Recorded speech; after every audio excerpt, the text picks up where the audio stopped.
الحمد للہ رب العالمین والصلاة والسلام علی سید المرسلین وعلی آلہ الطاہرین وعلی اصحابہ اجمعین۔ اعوذ باللہ من الشیطان الرجیم، بسم اللہ الرحمن الرحیم۔ ہمارے بزرگان دین اور مشاہیر نے کچھ جانوروں اور پرندوں کے ناموں کو ان کی انفرادی خصوصیات کی وجہ سے تشبیہات اور استعارات میں استعمال فرمایا ہے۔ ان میں سے ایک باز ایگل بھی ہے۔ باز کی انفرادی خصوصیات میں سے کچھ بتاتے ہیں۔ پہلی یہ ہے کہ وہ کھانے پینے کا حریص نہیں ہے، حتیٰ کہ پتھر کھا کر بھی گزارا کر لیتا ہے۔ دوسری اس کی صفت ہے کہ بلند پرواز ہے، اس کی نگاہ پستی کی بجائے ہمیشہ بلندی کی طرف رہتی ہے اور بلند سے بلند ترین چوٹی کو سر کرنے کی کوشش کرتا ہے۔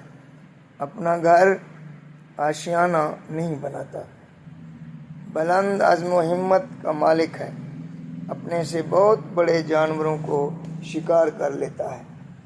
اس کی صفات درویشی، بلند پروازی، قناعت، بلند حوصلہ کی وجہ سے تشبیہات میں ایگل یا شاہین کا نام استعمال کیا جاتا ہے۔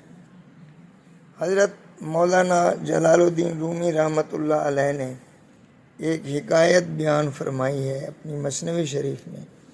ایک بادشاہ کے پاس ایک قیمتی باز تھا۔ بادشاہ نے اسے شکار کرنے کے لیے رکھا ہوا تھا، اس لیے اس کی ہر خدمت اور تربیت میں یہ بات شامل تھی کہ اس کی بلند پروازی اور شکار کرنے کی صلاحیت میں اضافہ ہو۔ باز بادشاہ کی پابندیوں سے گھبرا کر ایک بڑھیا کے گھر چلا گیا اور وہاں بسیرا کر لیا۔ بڑھیا باز اور اس کی عادات و خصائل سے ناواقف تھی۔ اس نے اپنی کم علمی اور نادانی کی وجہ سے اس کا جائزہ لینے کے بعد سب سے پہلے اس کے پر کاٹ دیے تاکہ اڑ کر بھاگ نہ جائے۔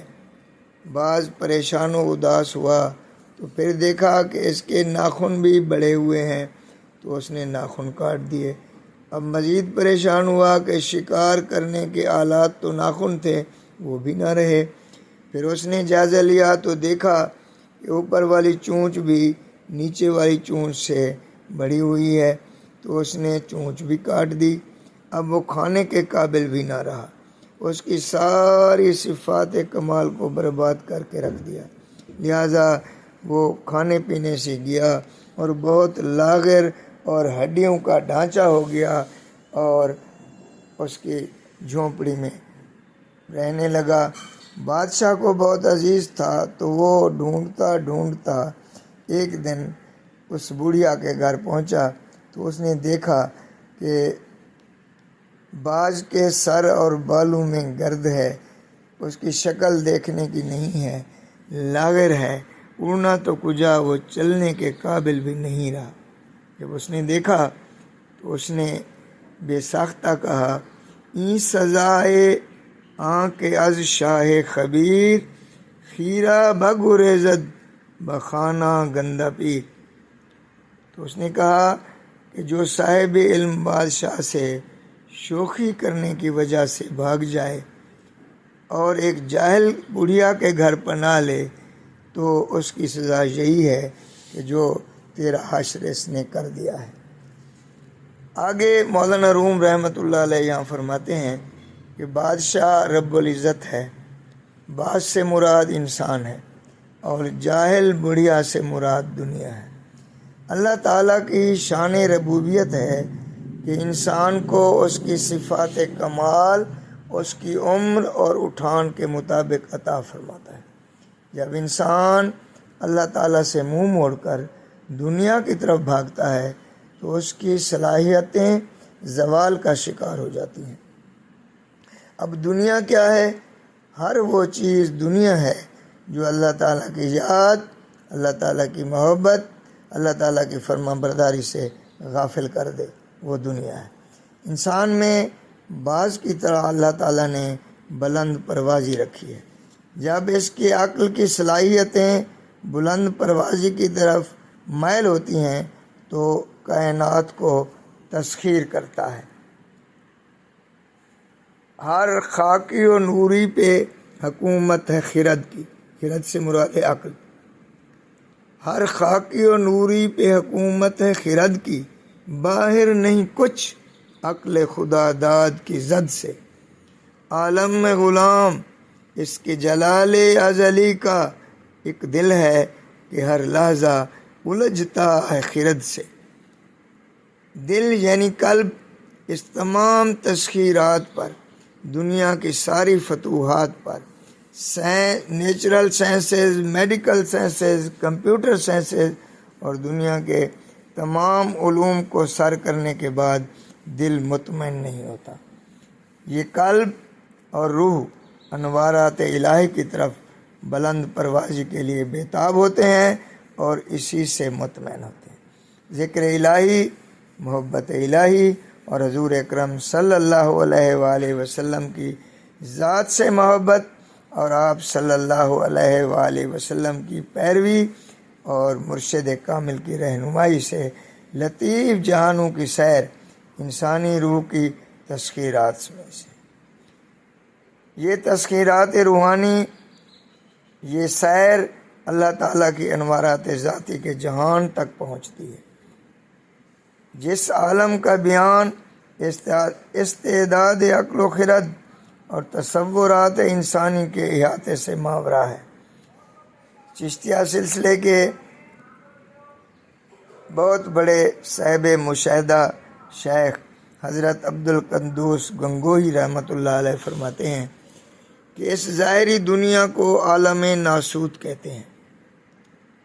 اس عالم ناسوت کی تسخیرات، اس کی انوویشنز، اس کی انوینشنز، یہ ساری اس دنیا کی ہیں اور یہ عالم ناسوت کی ہیں اور یہ عقل سے ہوتی ہیں۔ اس سے آگے ایک لطیف دنیا ہے، اس کو عالم مثال کہتے ہیں۔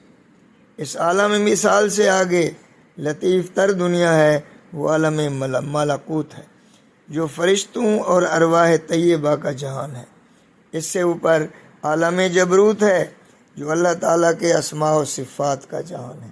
اللہ تعالیٰ کا دیدار اسی عالم جبروت میں ہوتا ہے، جو دراصل ذات کا نہیں بلکہ صفات الہ العالمین کا دیدار ہوتا ہے۔ ذات کا دیدار صرف محبوب خدا حضرت محمد مصطفیٰ صلی اللہ علیہ وآلہ وسلم کو عرش پر بلا کر ذات کا دیدار کرایا گیا۔ باقی ہر انسان کو جو ہے وہ صفات کا دیدار ہوتا ہے اور عالم جبروت ہوتا ہے۔ اس سے دور ایک اور دنیا ہے جسے عالم لاہوت کہتے ہیں۔ تو ہم واپس عالم جبروت کی طرف جاتے ہیں، تو عالم جبروت میں جو دیدار ہے وہ صفات الہیہ کے انوارات کا ہے، نہ کہ ذات الہی کا۔ حضرت مجدد منور الفسانی امام ربانی رحمۃ اللہ علیہ فرماتے ہیں کہ جو کچھ انسانی آنکھ دیکھ سکتی ہے اور جہاں تک انسانی تخیل پرواز کر سکتا ہے وہ اللہ نہیں ہے۔ تو عالم جبروت سے اوپر عالم لاہوت ہے، جو اللہ تعالیٰ کی ذات کا عالم ہے۔ عالم لاہوت میں نہ زمان ہے نہ مکان، بس ذات ہی ذات ہے۔ وہاں نہ مشاہدہ ہے نہ رویت۔ علامہ اقبال انسان کو شاہین اس معنی میں کہتے ہیں کہ انسان کی پرواز کی انتہا بارگاہ رب العزت تک ہے، یعنی عالم لاہوت تک ہے۔